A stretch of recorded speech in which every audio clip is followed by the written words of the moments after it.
Yo, what's up bro? Balik lagi di Uki Kelvin Official bersama saya tentunya Uki. Di video kali ini aku membahas kelanjutan dari Vina ya. Kita harus terus pantau terus supaya kasus ini gak menghilang dan pelakunya masih bebas. Sedangkan kita kan masih menduga-duga apakah ini benar murni kecelakaan atau emang ada pembunuhan gitu guys. Kita kan masih menduga-duga karena kan ini kuncinya ada di bapaknya Eki ya, Ibtu Rudiana, sedangkan bapaknya Eki sendiri masih menyudutkan Peggy Setiawan. Itu dengan alasan apa? Padahal CCTV aja nggak ada gitu guys. CCTV nggak ada, bukti nggak ada gitu ya, hanya karena dia Ibtu Rudiana ini mengandalkan dari kesaksian Aib ya bersama Sudirman. Aku nggak tahu nih, Sudirman katanya kan ada masalah, maaf ya, ada kelainan gitulah ya guys ya. Nah, kenapa polisi bisa percaya sama Sudirman ini guys, sama Aib, sedangkan kesaksian Aib sendiri, Aib sama Dede ini kan nggak pernah muncul. Udah gitu, si Aib ini kan masa 100 meter itu bisa kelihatan dan semua orang sudah terjun langsung ya ke lokasi dan mencoba gitu ya. Nah, ini dan selama ini kan si Aib ini menghilang guys. Kalau emang dia kesaksiannya benar, ini pasti bakal muncul lagi dan bilang kalau kesaksian saya ini benar gitu, dan saya di warung ini, di warung itu. Sampai saat ini kan dia menghilang, ketakutan gitu ya. Dan anehnya polisi tidak mencari. Kalian bisa mendebak sendiri nih, kenapa polisi sampai saat ini tidak mencari Aib, Dede, Mel. Kalian bisa mendebak sendiri. Jangan-jangan ini kesaksian yang dibayar oleh Ibtu Rudiana guys. Menurut kalian gimana nih? Apakah ini ada kaitannya dengan Ibtu Rudiana, Aib ini, si Dede, terus para saksi-saksi yang bermunculan, terus yang kemarin katanya yang membopong siapa ya, Pak siapa itu yang membopong Vina sama siapa, Eki pas kecelakaan, itu jangan-jangan saksi dari Ibtu Rudiana juga guys. Makanya dari itu kan kalian bisa lihat ya, beberapa kali dia diwawancarai tapi beda-beda gitu guys. Maksudnya perkataannya beda-beda dari Pak itu gitu ya, pas siapa namanya aku lupa, Pak itulah pokoknya ya. Itu pernyataannya pas di wawancara tuh beda-beda. Kalian bisa lihat sendiri deh, kalian bisa menebak sendiri ya, apakah kesaksiannya ini bisa dipercaya apa enggak. Biasanya kalau ngomongannya beda-beda itu kita patut curigai sih guys, biasanya ya. Menurut pendapat kalian gimana nih? Apakah kalian setuju apa enggak? Ini ada sebuah video, kita lihat dulu guys, videonya seperti apa, yuk kita lihat. Ini ya, kalau seandainya Bang Peggy yang kena tangkap itu terbukti nggak bersalah. Aduh, ada musik guys. Agak-agak maaf kalau di pause-pause kira ada musik, kena copyright ya. Iya, terbukti nggak bersalah, dia lepas nih ya kan dari kantor polisi ya, udah bebas lah dia kan. Pasti aku yakin 1000% berubah nasib dia. Iya, dia berubah nasib menjadi lebih wow kan. Apalagi nanti banyak endorse masuk, banyak dipanggil ke TikTok ya, maksudnya di podcast gitu ya, ke apa sama artis collab. Wah, ini benar-benar bakal superstar banget kalau dia ya.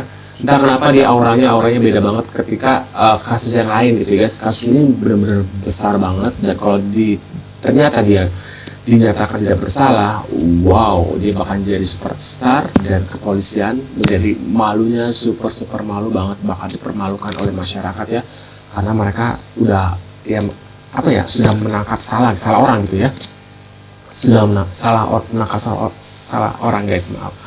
Jadi wow, ini benar-benar keren banget sih. Kalau seandainya si Peggy dinyatakan tidak bersalah dan tidak ditangkap, dibebaskan, wah dia bakal jadi superstar banget sih. Ya mangan. Tuh. Pertama, dia itu kena undang di podcast YouTuber. Bener, diundang pasti bakal sama podcast. Ya podcast. Udah pasti itu, kan? Udah dapat bayaran dia itu bang. Yang kedua, dia pasti diundang di acara TV. Nah benar. Iya udah jelas. Apalah namanya naik ya kan? Mangan. Nanti kita ngomongin. Terus kalau ada kreativitas abang itu bang Peggy, bikin dia akun TikTok, followersnya pasti rame. Benar. Bikin dia akun YouTube, pasti subscribernya rame. Ya, kalau memang dia tidak bersalah, ya semoga cepat terbebas ya. Amin. Nah ini si Aib nih ya. Ini Aib kan? Apa bukan guys? Menurut kalian ini Aib bukan guys? Apa salah? Suhu Aib masih terpantau. Udah dapat perlindungan LPSK katanya. Tah bro, ini sama siapa nih ceweknya nih? Nah lo ceweknya, iya hati lo, nanti kenal juga lo. Harusnya saya kalau aku jadi ceweknya, aduh takut gitu ya. Jadi tuh kesorot kan sama netizen, si Aib, si kesaksiannya. Ya di situ lagi. Sepertinya dia itu tahu guys. Harus kenal. Kalau nggak kenal, kita harus curiga sama dia guys.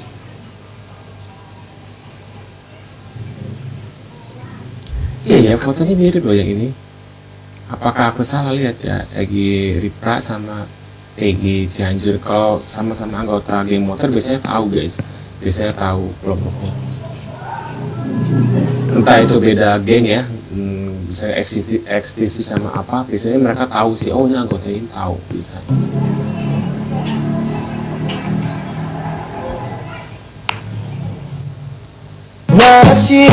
Apakah ini orang yang disebut kuli bangunan, orang miskin? Biasanya orang miskin nggak ada sibuk dengan beginian guys. Biasanya sibuk mencari duit, mencari ini gitu. Ini mendapat beli rokok, gini gitu kan. Kayak anak-anak berandal aja gitu ya. Yang menyusahkan orang tua biasanya orang-orang kayak gini ya. Tebak, ini Linda. Ini bukan Linda sih guys, menurut aku beda orang. Cuma ya aku lihat pergaulan dia bebas banget tuh ya tuh. Bebas udah gitu. Ya sibuk dengan pacar orang kuli bangunan itu nggak akan seperti ini guys. Sibuk-sibuknya nggak bisa seperti ini sih menurut aku guys. Apalagi kan kalau Peggy Setiawan yang ditangkap kan dia lebih sibuk mencari uang ya, mencari uang ya untuk ibunya. Kan status-statusnya kan kalian bisa lihatnya banyak seliweran di YouTube, di TikTok gitu kan, di IG gitu kan. Status-statusnya dari Peggy Setiawan yang ditangkap itu guys, kalian bisa membedakanlah sama Peggy Setiawan ini ya. Sudah krisis kepercayaan sama penegakan hukum tuh nggak? Cirebon udah mulai dingin guys, hari ini tuh hujan. Gak sih, gak hujan banget, tapi mendung lah ya. Ya lumayan lah, meneduhkan ya kan. Tapi kasusnya Vina gimana? Masih dengan cerita yang baru atau cerita yang lama? Jadi ada cerita baru nih guys. Jadi ada postingan nih sebuah akun ya kan. Katanya sih ini berkaitan dengan bandar-bandar bubuk-bubuk guys. Bubuk-bubuk apa ya? Please dong diungkap, gimana dong penegakan hukumnya nih, gimana? Jangan main umpet-umpetan lah, jangan main petak umpet lah. Cirebon ini ya sudah krisis kepercayaan sama penegakan hukum tuh nggak? Karena lama banget nggak sih? Ya bukan Cirebon aja sih sebenarnya, seluruh Indonesia kali ya. Bukan kasus Vina aja, tapi kasus korupsi, kasus yang lainnya. Yang terakhir itu kasus pemalsuan emas Antam. Wow. Vina belum beres, SYL belum beres, tahu-tahu muncul kasus Antam. Gimana? Masih percaya sama penegakan hukum? Indonesia krisis kepercayaan kan? Iya. So, cepetan itu diberesin masalah-masalahnya, jangan ditunda-tunda lah. Kasihan masyarakat Indonesia. Benar, karena banyak kepolisian sekarang disebut dengan main TikTok. Saya ngeliat ya, kalian bisa melihatnya di TikTok banyak banget seliweran orang-orang polisi itu sibuk live gitu ya, cari fans gitu ya, bukannya sibuk mencari ya kayaknya mengungkap kebenaran kayak gini guys. Dan lebih suka ya udah kalau ada yang bayar, dia ada orang jahat itu ya, ada orang-orang misalnya anggota pejabat melakukan kesalahan langsung bayar tuh terima, yang penting makan, yang penting dapat duit. Kebanyakan kan gitu ya. Dan gak hanya mungkin di luar negeri juga banyak, gak di Indonesia mungkin ya guys ya. Nah, menurut pendapat kalian gimana nih tentang video-video ini? Kalian punya pendapat apa? Tulis di kolom komentar. Terima kasih sudah mampir dan jangan lupa bantu subscribe untuk kami dan sampai jumpa di video selanjutnya. See you guys.